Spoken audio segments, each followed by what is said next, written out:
It was raining in the city. One of those cold, sharp rains that made people walk faster, heads down, shoulders hunched, umbrellas tilted.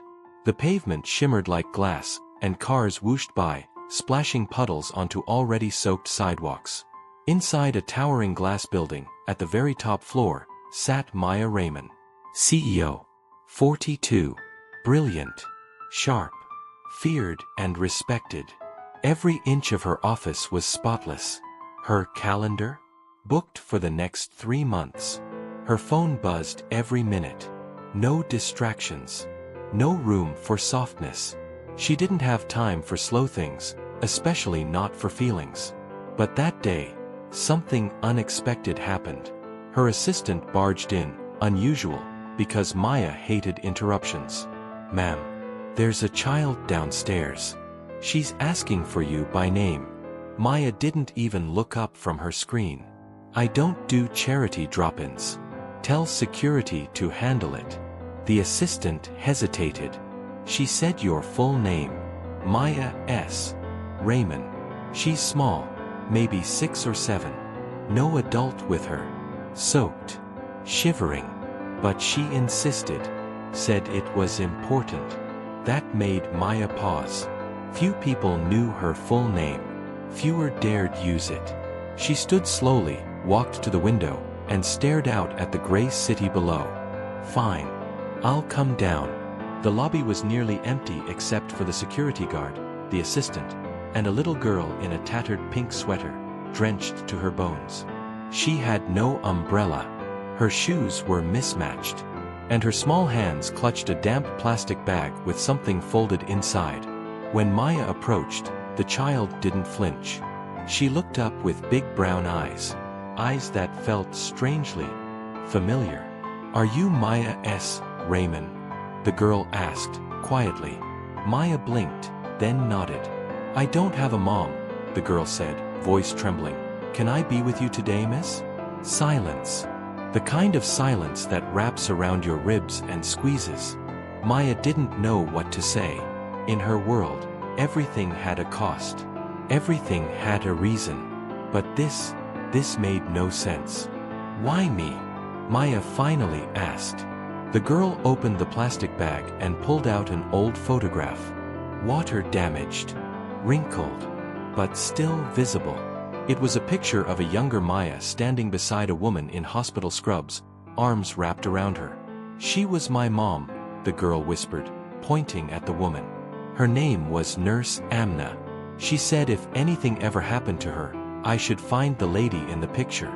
Maya's throat tightened. Amna. That name. It had been over 7 years since the accident. Maya remembered. After collapsing during an anxiety attack, she was rushed to the ER. Everyone had been cold, except for one nurse. Amna. Gentle, quiet, calming. She stayed by Maya's side for hours, even after her shift ended. She spoke softly. Listened. She was the only one who held Maya's hand when she cried in the hallway. Maya had promised to keep in touch. But she never did. The guilt was sudden.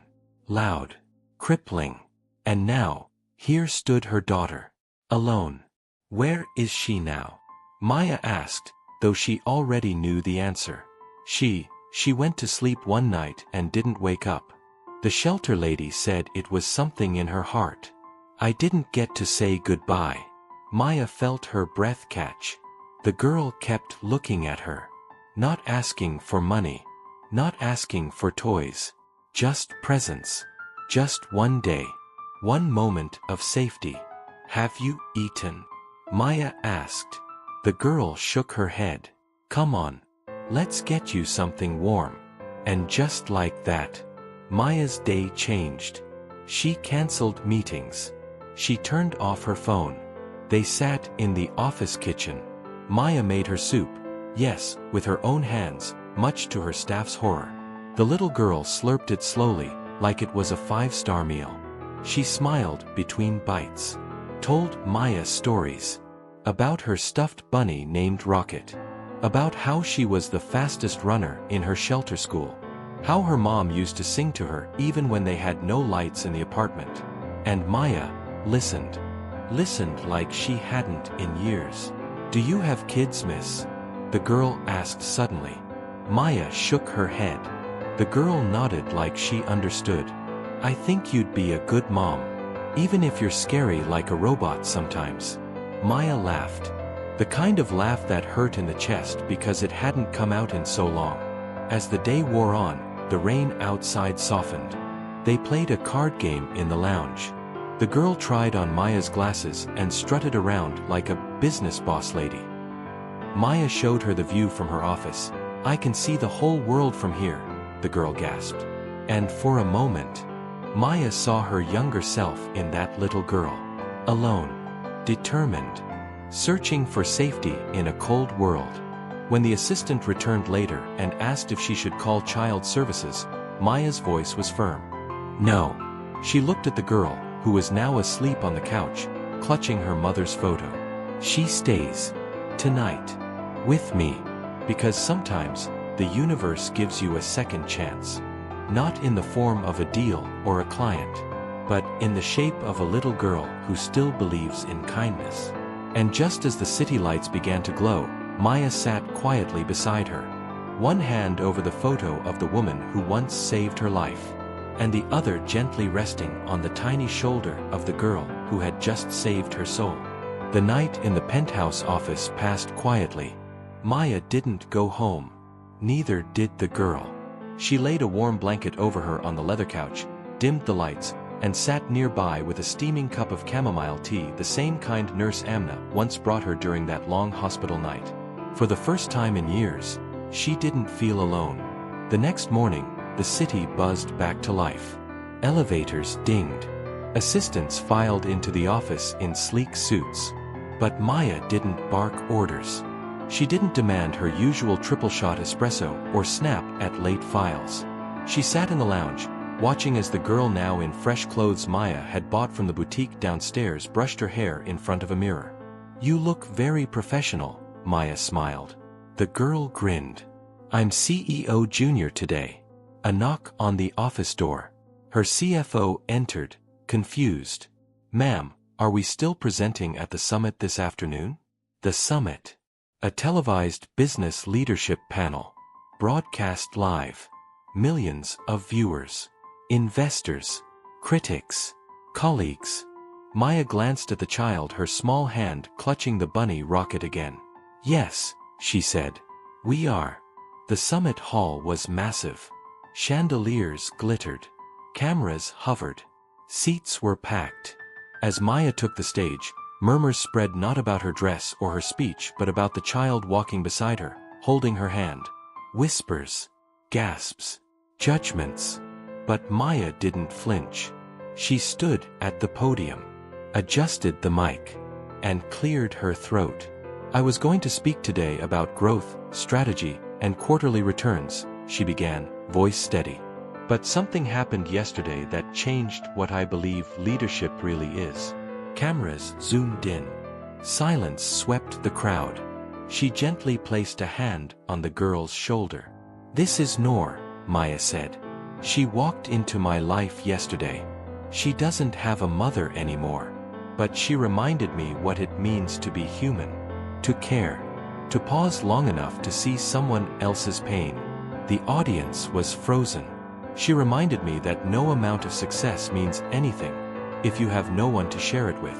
Someone in the front row wiped their eyes. A pause. Then Maya continued. "For years, I was taught to be tough, cold, sharp, that emotions were distractions. But Noor reminded me compassion isn't a weakness. It's the strongest thing we have." A slow clap, then more. The room erupted in a standing ovation. The girl looked up at Maya, confused. "Did we win something?" she whispered. Maya bent down and hugged her tightly. "Yes, we did." That evening, back at the office, Maya sat at her desk, holding an old letter she found tucked inside the photo Noor had given her. It was from Amna, handwritten, faded. "If anything happens to me, and Noor finds you, please don't turn her away. I always told her that somewhere out there, there's someone who still remembers kindness. I believe that person is you. Maya's eyes filled with tears. She had built empires, closed million-dollar deals, survived heartbreak, betrayal, and loneliness. But nothing felt as true as holding that letter in one hand and Noor's tiny fingers in the other. That night, she made a call to her legal team. I want guardianship paperwork drafted, she said. Her name is Noor Amna. She didn't care about the press backlash, or what the board might say, or how much risk HR flagged. Because some decisions aren't about business. Some are about healing. And Noor was her second chance. In the weeks that followed, things changed. Not in a dramatic, cinematic way, but slowly, quietly, like the way Maya started smiling at interns, or how the office lounge suddenly had crayon drawings taped to the fridge, or the fact that she now left meetings early to make it to school pickup. Once, she arrived late to a board dinner, apologizing with a grin. Sorry, someone lost their tooth and needed a ferry. The board didn't understand. But Maya didn't care. At bedtime, Noor would curl up beside her in the reading chair and ask, "Do you miss my mom?" Maya would nod. Every day. Me too, Noor whispered. But I think she's happy now, because I found you. And just like that, Maya's heart, once locked away behind steel and numbers, found rhythm again. Because this wasn't about rescuing a little girl. This was about a little girl rescuing her. Weeks turned into months. Noor was no longer just the little girl in the office. She became part of its rhythm. Every morning, her tiny footsteps echoed beside Maya's heels. She'd wave at the receptionist, leave sparkly stickers on the security guard's desk, and sneak extra biscuits from the kitchen when she thought no one was looking. She brought color into a place built from steel and glass. Employees who used to fear Maya now smiled more freely. Some even dared to speak in full sentences when she walked past. One even joked, "Ma'am, I think Noor might be your PR miracle." Maya just smiled. She didn't say it out loud, but Noor was her miracle. And yet, as things settled into this strange new harmony, questions began to surface. Not from Maya, but from Noor. One evening, Maya found her sitting quietly in the hallway outside her home office. Rocket the bunny in one hand, a photo of her mother in the other. "Miss Maya," she said softly, "why didn't you stay in touch with my mom after the hospital?" Maya froze. Of all the boardroom interrogations and courtroom battles she had faced, this question undid her. She knelt beside Noor and took a breath. "Because I was selfish," she admitted. "I was scared of needing someone. And your mom, she saw through me. She was too kind, too real. And I didn't know how to say thank you." Noor nodded quietly. "It's okay. I think she forgave you a long time ago." Maya's eyes brimmed. No child should carry that much understanding. And yet Noor did like she was made of old stars, not bones and skin. Later that week, Maya received a call from a shelter volunteer who had known Amna. "There's something you might want to see," the woman said.